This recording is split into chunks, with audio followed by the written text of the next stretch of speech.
All right, welcome.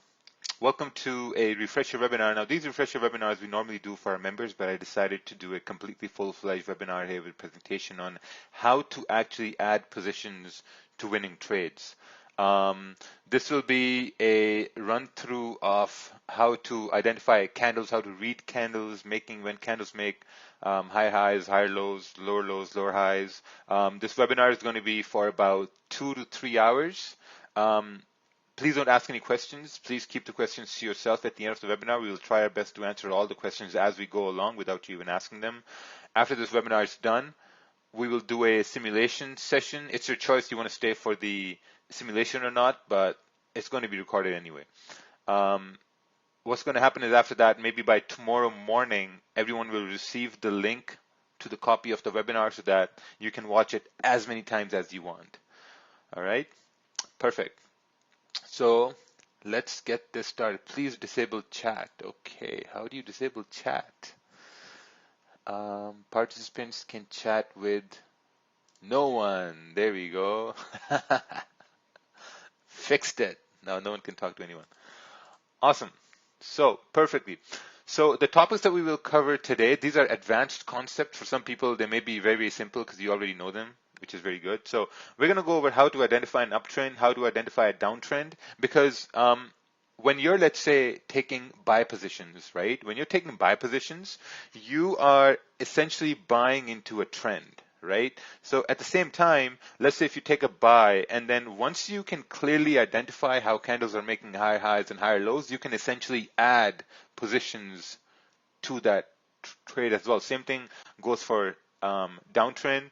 Next, we're going to talk about how to identify consolidation in uptrends, how to identify consolidation in downtrends, how to be safe from consolidations, right? I mean, last 2 weeks of June were horrible. We had horrible weeks. I know a lot of people got stuck in the June consolidation there, and you got pretty devastating results. So what we're going to do is we're going to talk about those as well. And then we're going to have some practical examples. These practical examples are going to be like, chart examples on certain things that work and certain things that don't work. And then at the end, we're going to do a bonus simulation session for everybody. So let's start. When to add more positions, right? Now, whenever you're taking a trade, you're always thinking, okay, what if I had more positions in this trade? So what we're going to do is now, whenever the market is making high highs or higher lows, that's when you want to add buying positions. So basically what this means is that when price is moving bullish, it's creating a high, it's coming down, creating a higher low, and then it's making a higher high, higher low, and then a higher high, right? So this is basically a very, very basic scenario of an uptrend. So now, when you want to talk about this in terms of candles, now if you want to see, okay, well, we have a basic trend here, which is heading up, obviously. So what will it look like when candles are forming? So basically what that's going to work is you will have a candle which is going to form like this, and then you will have next candle which is formed like this. But then when the next candle is forming, it's going to have a wick that may go down all the way over there, or it may have a wick that may even be like this. So for simplicity, we're going to keep it just like over here, right? And then it's going to have another wick up over here. Then you might have another candle with a wick like this, and another wick like this, and then you might have another candle with no wick at the top, but a wick at the bottom, right? So when you're looking at the candles like this, a lot of people get confused as to where's the high and where's the low, So basically, this is a candle you have. This is the high of the candle. This is the low of the candle, right? This is the low of the next candle. This is the high of the next candle. So now if you notice that this candle is making a higher low than the previous candle, right? And this candle is making a higher high than the previous candle. And now once you're watching this happen, you're thinking that, okay, if price is heading bullish, right? If price is heading bullish, it should continue making higher highs and higher lows. It should continue making higher highs and higher lows. So now you're putting your trust into the system. Now you're putting your trust that, okay, if price is really trending bullish, the next candle needs to respect the previous low and then continue moving up, right? Like a lot of times guys say, oh, you know what, we don't have any confirmations, like we don't know, we want some confirmation, we want some sign from above to tell us price is going to go up. The fact of the matter is there will be no sign from above. You know, you will never get a sign from above that, okay, let's say, for example, okay, Roy, right now you can take a buy. This is the buy you want to take right now. No, you're taking buys based on what you already know, right? So let's say, for example, in the opposite side of the spectrum, let's say if we talk about whenever price is making lower lows and lower highs and downtrends, so that what that's going to look like is that you will have a candle which is moving like this. Uh-oh, we have a problem child over here. Disable participant notifications. All right, disable this. Okay, good, perfect. All right, awesome. So let's say you have a candle forming bearish, right? And let's say you have a resistance up over here. And now you're anticipating the next candle to respect the high of the previous one, which is going to be right over here. And then you're trying to take a sell. And that sell, you're basically putting your trust in the next candle to continue moving down. Right now, you may ask, oh, is this valid on the 5-minute time frame, or is this valid on a 15-minute time frame? The thing is, when you're looking at these situations to, like, you know, maybe if you're waiting for these candles to print, you're going to get really, really strong confirmations on the 30-minute time frame. You know, 30-minute time frame, 1-hour time frame, 15-minute time frame, the confirmations might not be that good because, you know, let's say if this is a 15-minute time frame, you might see a candle moving up like this, you know, but a candle moving up like this, let's say that this is the start of the 30-minute candle and this is the end of the 30-minute candle, provided this is the 15-minute time frame. So now maybe if this candle is closing bullish, the 30-minute candle may be closing a bearish candle with a long wick, right? So now you're anticipating for the next candle to continue moving down as well. So let's go on to our next slide here and let's talk more about uptrends and what you're basically looking at during uptrends. So this was, I think, enough of the basics here. Let's go to the next one. All right. When is price most likely to trend? You know, like, because, you know, sometimes, you know, when you're trading the New York Open and then, like, you know, you're done trading New York Open, then you move to London Close. And after London Close, you move on to the afternoon session, right? And in the afternoon session, price may not have a lot of volume. So whenever you're looking for trends will only happen when there's high volume in the market. You have to understand this, you know, in the afternoon time at like 12 p.m. Eastern, 1 p.m. Eastern, 2, 3, 4, 5 p.m. Eastern, there's no volume, right? There's no volume, there's no trend at that time. Sometimes, you know, with underlying fundamental news, there may be some sort of trend, but for the most part, there's no trend. Same thing with the Asian session. So if you look at the Asian, there will be even like a smaller trend in the Asian session because not many markets are open at that time.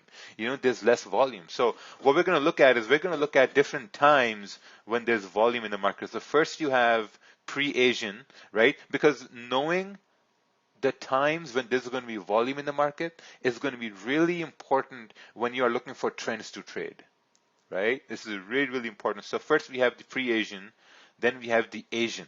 Right? Pre-Asian, there's some sort of volume in the when the Asian opens, there's also some sort of volume, but these volume times, they're not very lasting times. You know, they may, like, you know, sometimes guys say that, hey, like, you know what, you only get around maybe like one move in Asian session or maybe 2 moves, but like not more than 2 moves, you know, and then you move into your pre-London session. Pre-London also has a lot of volume, provided that, okay, like, you know what, Asian session is closing and the London session is starting at that point. So you kind of like look at that, okay, like, you know what, if I haven't taken a trade in the Asian session, I might want to take a trade in the London session right over here. Let me bring this thing up over here. All right, perfect. There I go, right? So basically, when you're looking at the pre-London as well, now you're like, okay, like, you know what, if there's no volume in pre-London session, maybe there's going to be volume in London Open, right? So next we have the London Open, right? Because like most of the times what happens is, like, let's say if you're trading the pre-London and you're waiting for price to move and price is not moving and price is just ranging, you try to take buys, you try to anticipate a move and nothing's happening, you're just like, man, like, price isn't moving at all. So you need to look at the time. right? When you look at the time, you'll be like, okay, like, you know what? It's pre-London right now. There's going to be London session soon. So might want to wait for the London session, right? Because then there's going to be volume in the market. And when there's volume in the market, you're able to take a trade. And then sometimes there's no volume in London session. So now you have to wait for New York, right? Now, sometimes when I wake up at like 6 a.m. Eastern, right? I wake up at 6 a.m. Eastern and I want to take a trade during pre-New York, moving into the New York Open. And sometimes, like in pre-New York, price is just ranging, and price is ranging in pre-New York. I have to tell myself that, okay, if price is ranging in pre-New York, oh, by the way, we're going to also talk about how to identify range too. Right, so that's what we're going to talk about. So when price is ranging in pre-New York, I automatically tell myself, okay, Raja, you know what? If price is ranging at this time, maybe the next volume is going to come at New York Open, which is going to be your 8 a.m. Eastern, and it makes perfect sense, because in the market, volume is not going to be all the time. You're not going to catch good big trades all the time. Some days, on Monday, maybe you have ranging in pre-New York. Right? But on Tuesday, you might have trends in this area over here, right? After New York Open, we have London Close, right? London Close also has a lot of volume, right? So basically sometimes, with NYC Open, which is going to be New York Open 8 a.m. Eastern and NYC Open at 9:30, actually we're going to talk about this now. So let's just talk about the times, right? Someone may ask, oh, what time is your pre-Asian? This is the time when I have seen price move in pre-Asian around 6:30 p.m. Eastern to like 8 p.m. Eastern. 8 p.m. Eastern is your Asian Open. So you have to keep these times in mind, right? Whenever I'm trying to trade the Asian session, whenever you've seen me post results in Asian or some analysis in the Asian, most of the trades are taken between this time. 6:30 and 8 p.m. Eastern, most of the trades, because that's what I've seen. There's some sort of volume. Now, maybe on Monday, Tuesday, Wednesday, you get volume at this time. Then maybe Thursday and Friday, you get no volume at this time. And that's just a part of the market. It's just like sales. So when you go to the Asian session time, this is the Asian Open time. I've seen volume in this time in the Asian Open. Now, 8 p.m. Eastern is obviously Asian Open, so there's going to be some sort of volume. And then, China Open, Chinese markets open at like 9 p.m. Eastern, 9:30 p.m. Eastern, not really sure. But this is a time where I've seen some sort of volume here. If price has ranged in this time, I've seen price move in this time. Right? So I know for a fact that, okay, if price is ranging at this time, the next time there's going to be volume is going to be at this time in the market. Right? Next we have pre-London. Pre-London is the time right before London Open, right? Because when you're looking at the market opens and stuff like that, what's basically happening from a fundamental perspective is that when people go to the banks, they go to institutions, they go to hedge fund offices, wherever they go to trade and analyze the market orders, what's happening is now when you have pre-London, when people are coming into work early, they're processing the orders coming in from the Asian session. They're processing those orders. They're looking to see what actually happened in the Asian session and how are we going to react in pre-London. That's why there's a lot of volume in pre-London, because at this time they're also getting ready for the London Open as well. And then you have London Open, which is from 3 a.m. till 4:30 a.m. Eastern. This is a very, very high volatile time. It's so volatile that I have not won a trade in London session. I've tried London session maybe like a lot of times, and well, I have won trades, but mostly I've lost in London. I'm guilty to that. Most of the times I've lost in London because of two underlying factors. It's at 3 a.m. Eastern, so I have to wake up at 2:30 a.m. Eastern. I used to do this. I used to wake up at 2:30 a.m. Eastern and try to trade 3 a.m. with half eye closed, and I had no clue what was happening. And price was moving way too fast for my half sleepy mind. So that didn't really sit well with me at all.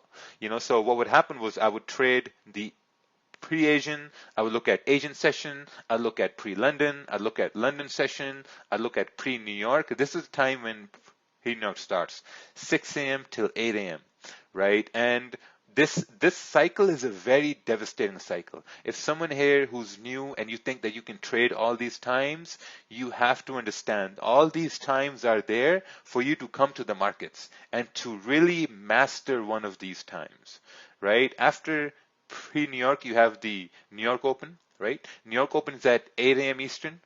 There's some sort of volume in 8 a.m. Eastern. There should have been another time here, 9:30 a.m. Eastern. I'm not sure what Rakil did, but he kind of messed that up over here. 9:30 a.m. Eastern. This is the NYC Open, right? So you got 9:30 a.m. Eastern. You got NYC Open. So basically, you have volume at 8 a.m. Eastern. Now, when we're trading the New York session, we've seen sometimes New York Open kind of like consolidates. Excuse me. Like it wants to move up, but most of the time it just consolidates, you know, and whenever it consolidates, if you've been coming to the streams, you must have seen that, okay, just after we end the stream, there's always a move, right? And the reason why there's always a move is because now we're moving into NYC Open, right? So if you have no volume in pre-New York, if you have no volume in 8 a.m. Eastern, when's the next volume going to be? 9:30 a.m. Eastern. Right? So when you have volume at 9:30 a.m. Eastern, you're like, okay, perfect. You know, we had 2 times when there was no volume. Now it's 9:30 a.m. Eastern. There has to be volume here. And whenever volume is about to come into the market, by looking at the candles, you're going to be able to identify that, okay, you know what? I've seen this before, or this is the first time I've seen this. This is a sign there's going to be volume in the market now. And we're going to talk about this later on here as well. Right? Next, we have your London close. London close is at 11 a.m. Eastern. So you start to see some sort of volume at like 10:30 a.m. till like 11:30. There's a lot of volume in this at this time. This is also now when you're looking at the times between 6 a.m. and 11:30 a.m., these are extremely high volume times because this is the London and New York overlap. You know, now I'm not putting these times on so that someone can have this bright idea that, hey, I'm going to trade all these sessions. No, you can't do that. You can't do that. You have to really, really master just one session. You know, when we first started, I used to focus on the pre-Asian, pre-London, pre-New York, New York, and the London close. You know, this was a bad cycle because what was happening was I would make profits in pre-Asian, I would lose those profits in London session, and then I would play catch up in New York session, right? And I would always win in New York session. So I looked at it, I'm like, okay, you know what? If I'm only losing in London session, maybe it makes sense to just stop trading London session, right? If you have 3 positives and you have 1 negative, and that 1 negative is affecting one of the 3 positives, and if you remove the negative, man, you got whole 3 positives. You know, so that's what I did. I removed the London session. My profitability went up a little bit because now I was only focused on the Asian and New York. You know, now then for a little while I stopped trading the Asian session as well, and I only started to focus on New York session. Now what happened was my trading time decreased, right? But my concentration increased because I knew I only had this time to trade and I had to be focused at this time. You know, most times what guys do is they will trade the, let's say, New York, and then if they lose, they'll say, oh, you know what? No, it's okay. We got the Asian too. We're going to go get the Asian session. You try to act all like, you know, like gangster and yeah, I'm going to get that Asian. But no, it doesn't happen. You know, if you don't get the Asian, you're like, okay, you know what? We got the London session. We're going to get it in London session. And then you fall into this cycle of like losses and like, you know, over trading and over leveraging. Man, yeah. So whoever's coming to this webinar right now, I'm going to assume that you already know what over trading is and over leveraging is, you know, because without that, this webinar is pointless. All right. Defining an uptrend, right? How do we